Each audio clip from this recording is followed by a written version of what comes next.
Hi, my name is Eleri Griffiths. I am standing to be a Plaid Cymru Party of Wales councillor in the by-election for the Rhondda ward, which will be held on July the 4th.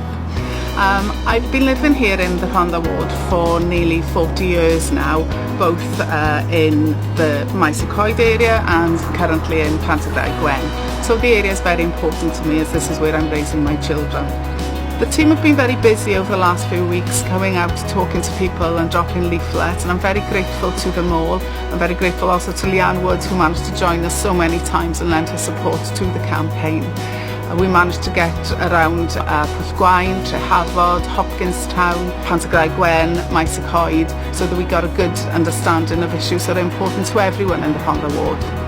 Following these hundreds of conversations I've had with people, it seems that some common concerns that are being voiced are to do with speed of traffic around the residential areas, some issues to do with youth activities, people expressing a view there should be more for young people and for children to do in the area, and of course the developments in Pontypridd are also a source of great conversations.